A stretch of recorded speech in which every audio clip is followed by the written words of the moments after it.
Rulers of the road, an addiction that we're all a little prone to, and an electrical expert speaks. But first, here's a nice lady who likes me a lot. Maybe too much. Here's a call in Bermondsey. Hello, Debbie. Hi, darling. Debbie. You crack me up. I've just got to tell you this. You absolutely crack me up. You're 1 in a million. Don't start laughing. Okay, then. Thanks, Debbie.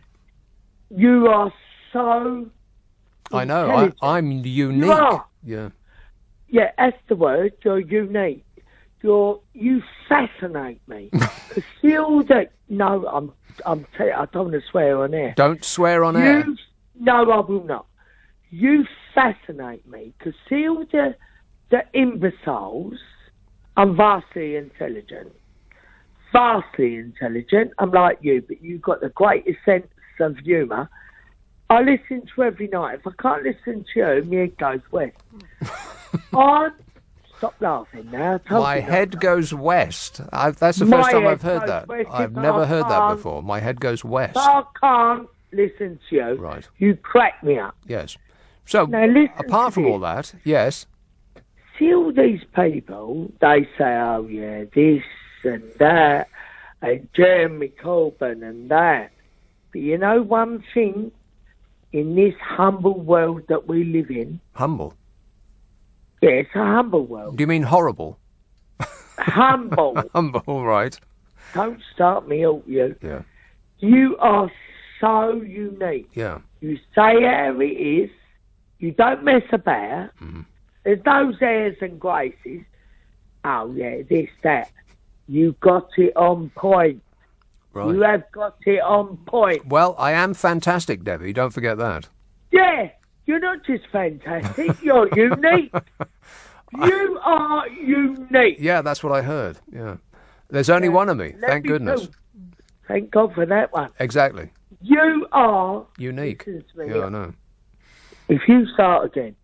You are so powerful in your words. Yeah. You converse, and then you send it in a sentence. Yeah. You are for these mob who's out there. Sometimes whole paragraphs. Yeah. Okay, well, that's very nice to hear, Debbie. I don't think I've ever been subject to so much praise that sounded like a threat. Thanks for that. I'm doubling security. Nick Abbot on LBC. Do you mind if I say a few words? Thank you. Aisha texts, you may have Debbie waiting for you at your home tonight. I'm staying in a hotel tonight. Mariam in Slough says, it's my first election when I'm old enough to vote, and I'm actually excited. How dorky. That's not me saying that. That's Mariam saying that. How dorky. But I will be there and casting my vote. Well, that's excellent work. Good job, Mariam. Also, Mariam says, and I keep saying that because I don't know whether Mariam is a he or a she, or an it. Is Mariam a he or a she? I think it's a she. Right. And we apologise if that's not the case, Mariam. You can be whatever you want to be. You are a unique and special person. He, she, or it says, also the countdown everyone is doing to the election day is giving me anxiety. I have a uni module work due and I haven't started it yet. Well, you don't need to start a university project until about, 6 days before it's due? I think 6 days is about right. 6 days, something like that. I can remember my finals at university, and 6 weeks out from my final exams, I realised I didn't know a single thing about the subject that I was studying. Nothing at all. What was I doing for 3 years? For 4, actually. I honestly can't remember, but I hope it was fun. Now, I talk about driving a lot on my show. Moan about other people driving, more like it, and there's a move afoot to make me stop whining. Mike says, just got home in time to listen to your show. I did have to tailgate, flash, beep and overtake a bunch of really annoying slow drivers, but now I get to listen to your show. There you are, you see. He overtook. You should have undertaken, Mike. Speaking of drunk drivers, EU officials have announced that drink drivers will be forced to fit a breathalyzer in their car when returning to the road after a conviction. That is the evil, unelected overlords trying to save our lives again. Why can't they just mind their own business? We would rather have a crash with a patriotic British drunk driver and bow to the directions of the European Union. No! EU ministers want to lower road deaths by forcing convicted drink drivers to blow into the devices before they're able to start their engines. You know, they should have one of those devices to check for morons. Morons should have to pass a test every time they start their engines. And if they fail the test, a giant arm comes down from a hovering drone and picks up the hatchback they're in and deposits it in a car crusher with them in it. Who's with me? Show of hands. The this legislation is due to come into effect from mid-2022 for all new models. So every new model after 2022 sold in Europe is going to have one of these things in it. So I would wait till then before trying to drive through France, because they like a glass even more than we do, if you can believe that. This move is described by the road safety charity Brake as, quotes, the biggest leap forward for road safety this century, since they invented the brake. What's this? I've been sent a picture of the Steve Allen jigsaw. Is this a hooky jigsaw, or is this an official product? It seems to be the tea towel, but in jigsaw form. In jigsaw form, right. Yeah, somebody cut up a tea towel and they put it in a box. Good work. It's only £150. Or a sum adjacent to that. So, putting a breathalyzer in a car for drunk drivers, you have to breathe into it to make sure that you are not drunk at the point of use before your car starts. What a great idea, eh? Described as the biggest leap forward in road safety this century by the charity Brake, and by the Daily Mail as insufferable meddling by an unelected liberal elite. I just made that up. And if you are one of those people who likes a country pub, which you need your car to get to, don't relax, because that's not just Europe. We're going to be doing that too. What? The reforms are probably going to be brought to the UK because the government has agreed to mirror EU road safety rules after Brexit. Oh, no. What's the point of leaving if we're going to have to obey all of their blooming rules? What is the point of leaving if we can't go and sink a couple or 10 pints and then climb into the old jalopy and hair round bends? I mean, what's this country coming to, eh? The sooner we're out, the better. Yeah, and on a side note, how do country pubs even exist? I mean, you can't walk home from one. There's no bus or train. And we are agreed that drinking and driving is bad. So how are country pubs still a thing? And I know what you're thinking. In order to get around these regulations, you'll get bevied up and ask a child to blow into your breathalyzer for you. But they thought about that too, because some of them will require you to keep being retested as you drive, which I don't know how that actually works, but that doesn't sound a very safe thing to do. I mean, if you take your eyes off the road to fiddle with the radio, and that increases your chances of crashing, then what's it going to be like if you have to reach over and blow into a breathalyzer? But you know, the European assault on our matchless driving goes further than breathalyzers in cars, because cars are going to be equipped with, and wind the tape back, I told you this was coming, and it can't arrive soon enough, new cars will be equipped with intelligent speed assistance, which is good because there will be something intelligent in the car. I've told you this is coming for years, haven't I? You're going to be tracked from space. And it will stop you from exceeding the relevant speed limit. The speed limiter system uses GPS to display speed limits on the dashboard, and the car can be automatically slowed down if it exceeds the limit. Finally, we're getting somewhere. I can't believe I've been completely correct in every respect about it. People just don't listen to a single thing I say. People should really pay attention. Why doesn't it? So they're going to be putting this in new cars, an intelligent speed assistance device. And if you keep speeding, if it tells you what the speed limit is, and you can override the system by pushing harder on the accelerator, which seems like a fault in the system. It can tell you you're going too fast, and if you're a moron, of course, you'll just completely ignore it and press down harder, allowing you to go faster. And then the car will sound an alert. You know, something like they have in sci-fi films. You know, in the sci-fi films when the spaceship's about to blow up. Warning! Warning! This car will self-destruct in T-2 minutes. But that's not all. Because systems will be able to detect when drivers are losing concentration or falling asleep, and when they're drifting over lanes. And automatic emergency braking will also be fitted as standard, none of which is going to be available in my 20-year-old banger. But if everybody else is driving less like a lunatic, then I will be safer. I appreciate it, the European Union. Thank you! The president of the AA, Edmund King, said, drivers sticking religiously to the speed limit still face the threat of smartphone zombies and other unwary road users stepping out in front of them, or drunk or distracted drivers crashing into them, or numpties tailgating you in a Range Rover, for instance. That's not him saying that, that's me. I think the lights on those 4x4s are set too high in the car. They dazzle you, either behind you or in front of you.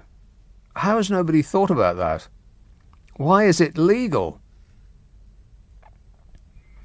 Edmund King out of the AA said technology will play a part, but drivers should not rely solely on computers and cameras to drive their cars for them. Until fully autonomous vehicles are on the roads, drivers must keep their eyes on the road and their hands on the wheel. And, you know, like the Doors. Keep your eyes on the road and your hands upon the wheel. We're going to the Roadhouse, going to have a real good time. Or maybe it was Paul Evans. Keep your mind on your driving, keep your hands on the wheel, and keep your snoopy eyes on the road ahead. We're having fun sitting in the back seat, kissing and hugging with Fred. Disgusting. And the EU said that this is going to save our lives. Save thousands of lives and help drivers avoid speeding tickets. Or, as we would call it, interfering in our God-given British right to do whatever we want. Coming up, the addiction. They are crooked up to their eyeballs. Donald Trump Jr.'s inner circle slammed the New York Times on Thursday this week for suggesting that his new book, Triggered, topped the bestseller list through bulk buying. It's a book about how liberals are easily upset. And, comically, at the book launch for that book, about how liberals are easily upset, he cancelled the question and answer session, and his demented right-wing fans started booing him, so he walked out and cancelled the whole event. An event for the launch of a book about how liberals are easily upset. It was cancelled because he was upset. You couldn't make it up, could you? The launch of a book about how the left are so delicate was cancelled when the crowd expressed their disappointment that the author was too concerned to take questions because of what he might be asked. I mean, remind me, is Donald Trump Jr. supposed to be the smart one, or is that the son that looks like he's made out of melted plastic? Because one of them looks like he was made out of the offcuts of one of Donald Trump's wives' faces. So Trump Jr. wrote a book, or he put his name to the cover anyway, and it shot to #1 in the bestseller list in the New York Times. And they crowed about that. Oh, tweeting about it and just going on and on about it, the Trump family were. The same failing New York Times that Trump says is fake news. It's fake news and it's failing when it paints him and his weird brood in a bad light. But if they print something that makes him look good, then suddenly it's the paper of record. But there's a but. A big, giant, orange, wobbly but. That book got to number 1 because someone bulk bought stacks of them. Who could that possibly be? I mean, not Donald Trump, surely. I mean, okay, he stole money from a charity to buy a portrait of himself to hang in one of his golf clubs, and he started a phony university to con money out of people who were duped by the image of a rich person that he played on TV. And he's been involved in about 1,400 lawsuits, but he wouldn't try to fix it so that his son looked popular, would he? I mean, that'd be a step too far. Not even Trumple Thin-Skin would do that. And in the New York Times, when they put the list of the best-selling books, if they put a dagger symbol, I don't know why it's a dagger symbol, but that's what they do. If that appears next to the listing, it indicates that something's a bit suspicious about it. Bulk buying, bulk purchases made it number 1. And Don Jr. was, he took it magnanimously. I'm kidding. He screamed like a baby. A source close to Don Jr. told the Daily Mail that the dagger on the listing was ridiculous, silly, and another excuse to pick at him. Everybody's picking at me. Like father, like son. A whiner. I am the most fabulous whiner. And I'm a whiner, and I keep whining and whining. And the source said his books are massively outselling his closest rivals and claimed that that dagger symbol, indicating bulk buying, is a ploy by the Democrats and their friends in the media. I'm a whiner, and I keep whining and whining. Yeah, stop whining. Linda tweets, Trump wouldn't be alone in doing that, as in bulk buying books, to put himself up the bestseller list. She says, I'm pretty sure old Joe Kennedy did just the same when JFK also wrote his book, bought up thousands of copies. Really? Daniel tweets, Donald Trump Jr. must have one of the most punchable faces. One of the most punchable faces of all time. Like to punch him in the face. Yeah. I can't stand looking at him or anyone else in that family, says Daniel. That is a good point.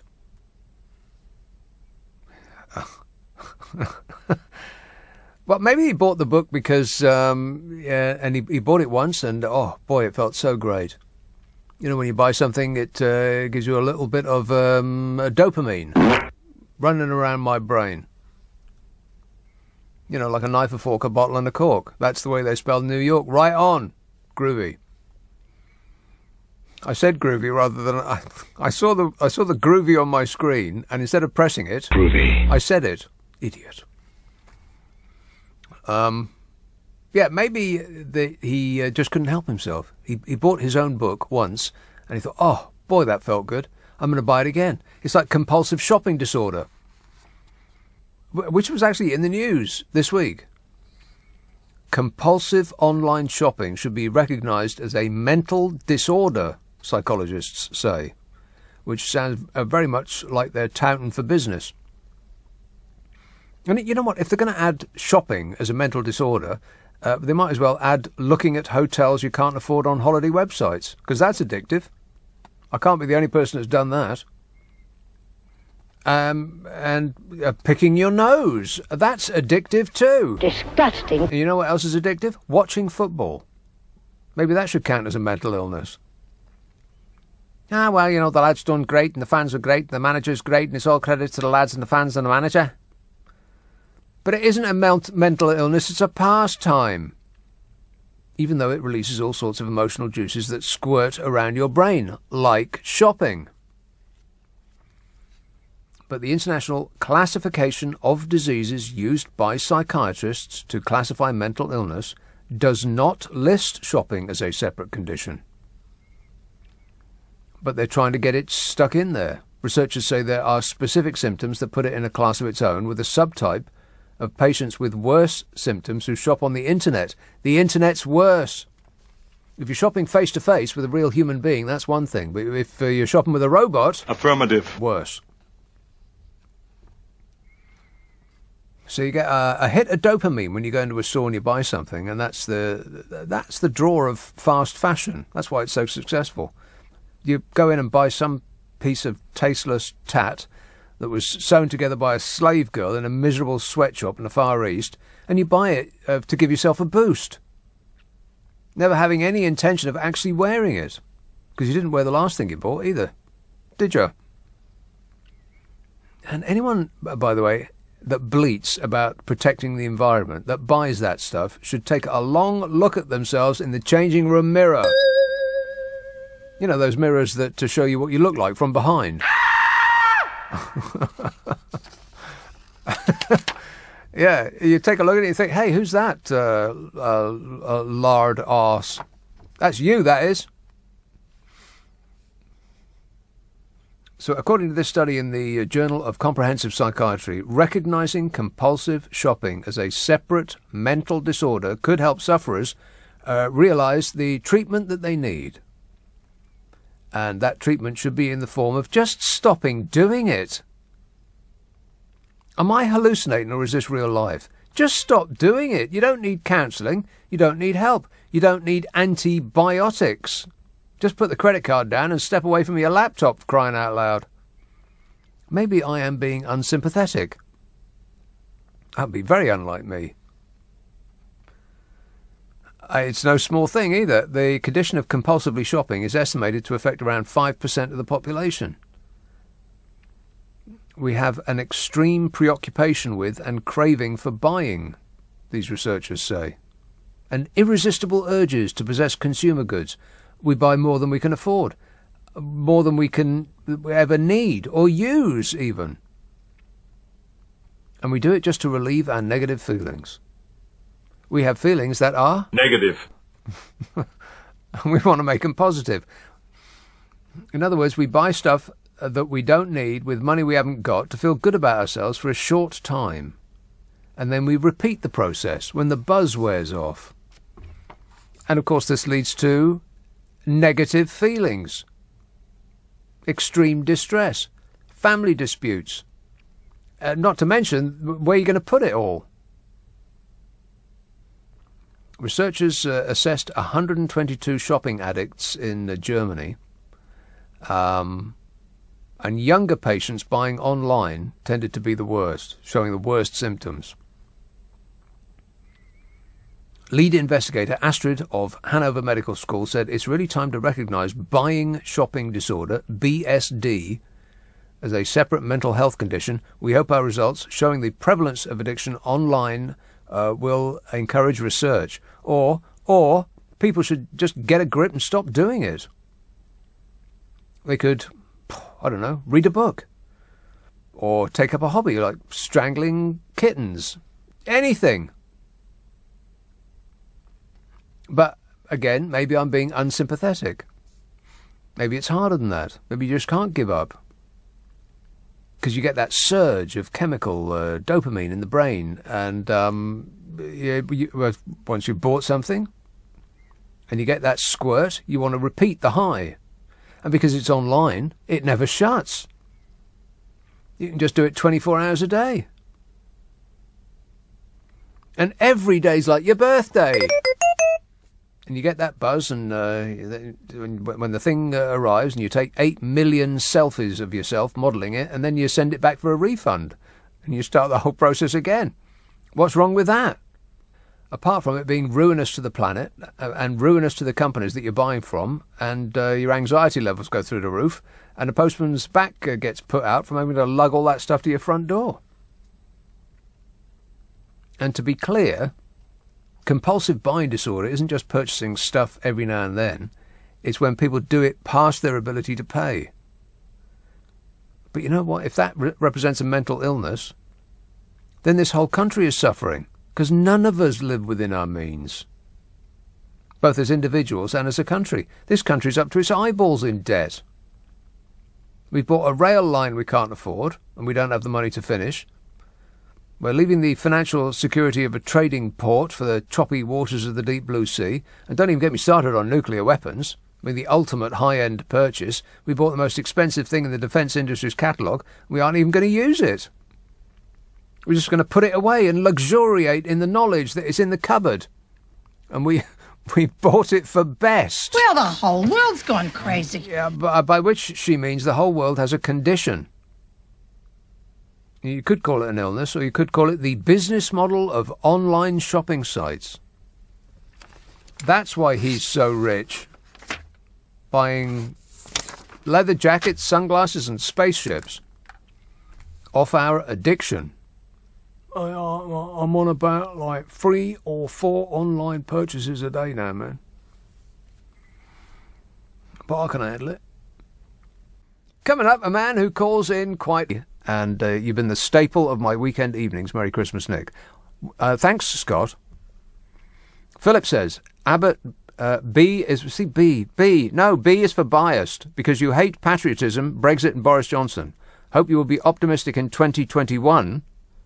I think you've gone ahead a little bit too much there. Happy New Year. A could be Australia. Sad news regarding the fires. Yeah, Australian fires. Australian fires. I know we can't go forwards, but when we come around to P, then patriotism is going to have to come in there, because apparently these days, if you disagree with anybody, that makes you unpatriotic. If you want the best for this country, not the best for you as an individual, that's very, very traitorous behaviour. Or something. 0345 6060 973. Lorna says A is for John. Is for John in. See, this is a regular listener. John in Beckenham's Agorhythms. Is he on 4? Here, John. John in Enfield. Yes, John. Okay, I want to talk about algorithms. Algorithms, yes. Have I got the pronunciation right? You do, absolutely. Loud and clear, okay. Yeah. Well, the thing is, at the moment, and from now on, we're going to be controlled entirely by algorithms. Algorithms. Affirmative. Algorithms, yes. And most of them, at the moment, contain a lot of lies. Absolutely. So that'll have to be sorted out. I'll do that straight by away. Somebody that's more competent than the lot of MPs people who we've got are at the running moment. us at the moment. They're Yes, all quite right too. They're all right from the commercial point of view, but as far as going into theoretical theory, and science. a lot of the actual pilfering of money, people's money, say their life savings is taken by using. They're very good at that. Used in lying algorithms. Algorithms. And how are we spelling algorithms? What's that? How are we spelling the word algorithms? ALOG.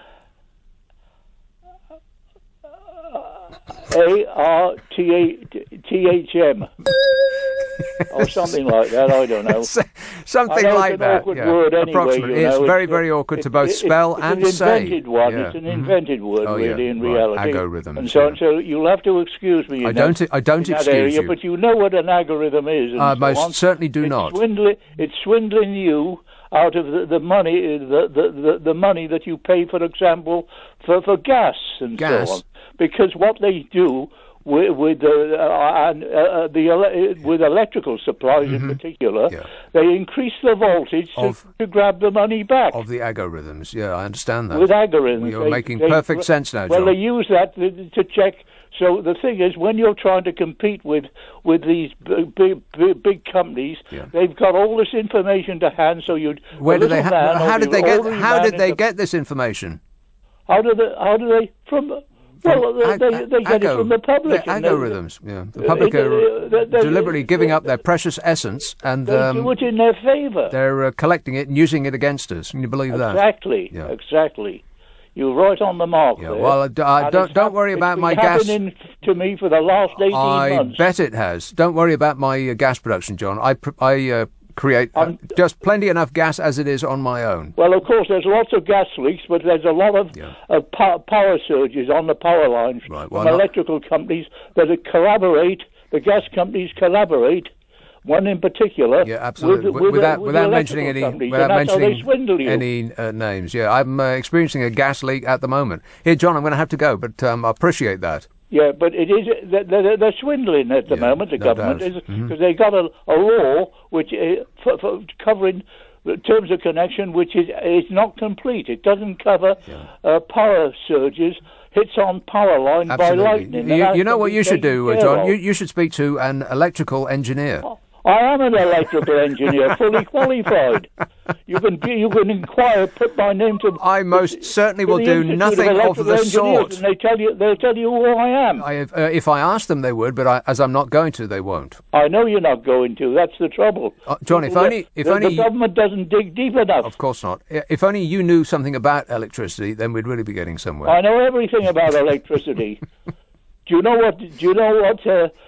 For example, vector algebra is? Of course I do. Who doesn't know that? You tell me. Oh, then. I will tell you. I absolutely will tell you. It's 5. 5 what? Exactly. 5 watts. I couldn't have said it better myself. Wow, our stars certainly are in line now, ain't they? Yes. And that's it.